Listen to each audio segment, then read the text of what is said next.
क्या सच में माँ बोझ होती है? माँ अस्पताल में एक बेड पर पड़ी थी। अस्पताल के बरामदे में उसके दो बेटे और एक बेटी चिंता में टहल रहे थे।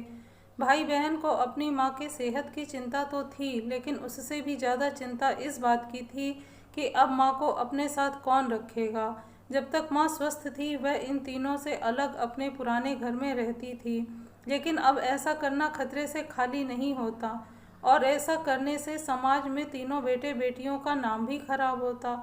लोग कहते कि देखो कैसी औलादें हैं। एक घंटे से बिना कोई बातचीत किए हुए वह तीनों अपने अपने विचारों में खोए हुए थे।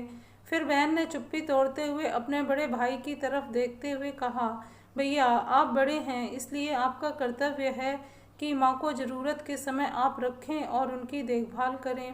छोटी बहन की बात सुनकर बड़े भाई ने पहले अपनी पत्नी की ओर देखा और फिर बोले, मैं इस बात से बिल्कुल इनकार नहीं करता कि बड़े होने के नाते मेरा माँ की देखभाल करने का कर्तव्य है, लेकिन तुम तो जानती ही हो कि मैं और तुम्हारी भाभी दोनों ही जॉब करते हैं। ऐसी हालत में माँ के साथ किसी न किसी को हर वक्त उनकी देखभाल करने के लिए उनके साथ रहना पड़ेगा, जो हमारे लिए बहुत मुश्किल हो जाएगा।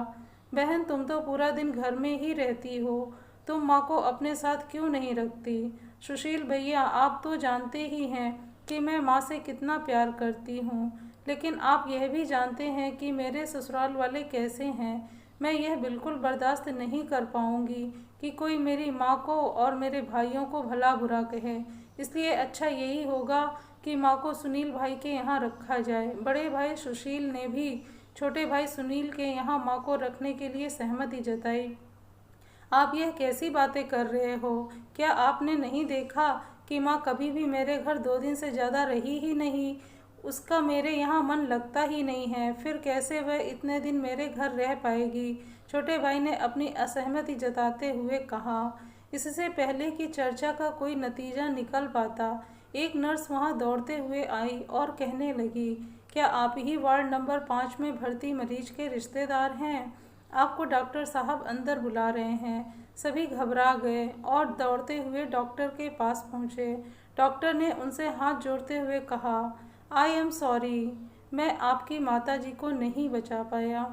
डॉक्टर की इस खबर ने सबके चेहरे पर झूठी मूठी दुख की परत तो चढ़ा दी थी, लेकिन सभी के दिल के किसी कोने में इस बात की खुशी भी छुपी हुई थी कि अब उन्हें माँ को नहीं संभालना पड़ेगा और माँ की वजह से उन्हें परेशान नहीं होना पड़ेगा।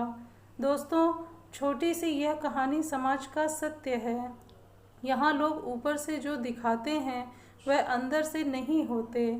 जो माँ बाप अपने 4-4 बच्चों को बिना किसी शिकायत के बड़ी आसानी से संभाल पाते हैं, आगे चलकर ज़रूरत पड़ने पर यही 4 बच्चे मिलकर भी उन्हें नहीं संभाल पाते या नहीं संभालना चाहते। हमें यह बात नहीं भूलनी चाहिए कि अगर आज हम अपने माँ बाप के साथ बुरा बर्ताव करते हैं तो आने वाले समय में हमारे बच्चे भी हमारे साथ वैसा ही करेंगे। तो दोस्तों, आपको यह कहानी कैसी लगी कमेंट सेक्शन में ज़रूर बताएं। अगर कहानी पसंद आई हो तो चैनल को लाइक और शेयर करें।